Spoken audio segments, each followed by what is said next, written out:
It's Phoenix, back again. So today, let's talk about empathy and taking on people's perspectives.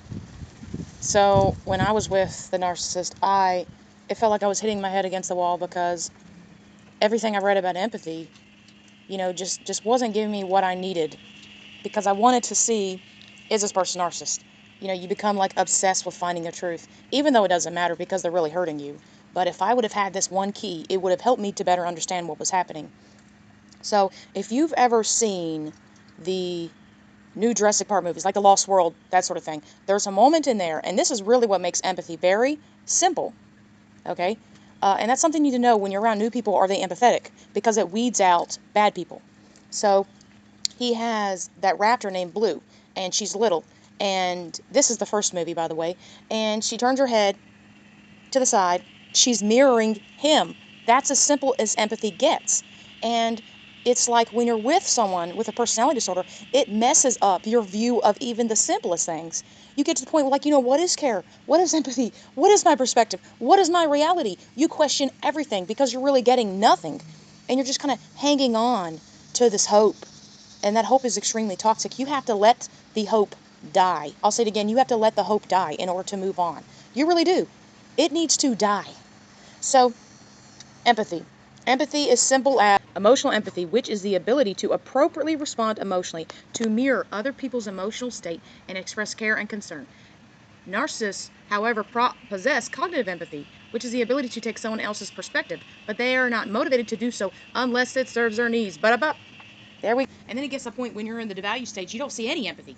You don't see any cognitive empathy. You don't see them ever understanding you. It felt like I was talking to an alien, like literally, and I'm like, what's going on? I literally 100% of the time never feel understood.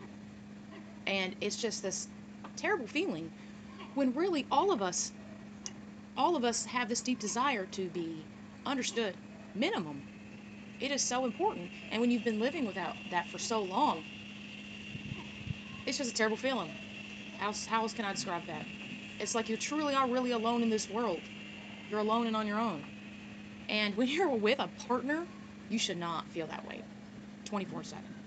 So that's the empathy part. So they can show cognitive empathy, which is just mentally understanding you, right? But that's not going to happen during the deval. And then empathy is simply someone mirroring you.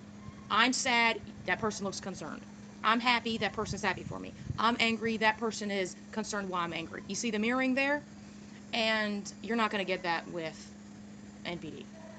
So then the next point I'm going to say is perspectives. Perspectives are so important because a narcissist is really, they're so entitled and they're so selfish, and all their whole world is me, me, me, me, me, me, me, me, me, right? And everything is a mirror to mirror back to them what they want to think about themselves. That they're a good, kind person. Yeah, okay. So, and they're only going to have people in their lives that give them back that feedback, right? Because everything is just a mirror to them. So, if you're one of those people that is not giving them back, well, they're going to cut you out, right? So it feels like you're just a mirror to them. That's another really big sign that you're with a narcissist. So back to the perspective thing is that because of the way they are, because they're so self-absorbed, right? They're like a 5-year-old. A 5-year-old cannot sit back and say, well, mother, I understand I hurt your feelings. I understand that when I pushed my sister that I hurt her and I hurt you because I'm not listening. No, it's all about them, and that's exactly how a narcissist is. It's all about them. And when people say that, that's what it really means. It literally is all about them. So when they're saying their perspective and they're no longer trying to kiss your ass, they can't see your own perspective. It's like your perspective is your own little bubble, right? Can this person step into your bubble and see and understand what's going on with you and empathize with you? Or does this person stay in their bubble and you're in your own bubble and no one is understanding each other? Right? It's just a one-way street. You're saying your perspective and you're able to step out of yours and see theirs, right? But they can't do it for you. So it's really a one-way street. It really is all about them. Now, communication can only happen when it's a two-way street. That means two people understanding each other's perspectives. It does not mean them agreeing with you. It does not mean they do what you want or you do what they want. It simply means, oh, I agree with you and I can respect that and I see your point of view. It doesn't mean people just fall on the floor and do whatever the hell that person says. So these are two really big indicators, and that may validate you a lot. Because, like me, I was hitting my head against the wall, trying to figure out what empathy really was so that I could properly see what was happening in my relationship. and understand the deficits of this person. But I never could. And I didn't find that the thing that I read to you until like a couple months ago. I've already been out of the relationship for 2 years. And another thing, that whole perspective thing will make you feel just totally bonkers because they just don't get it.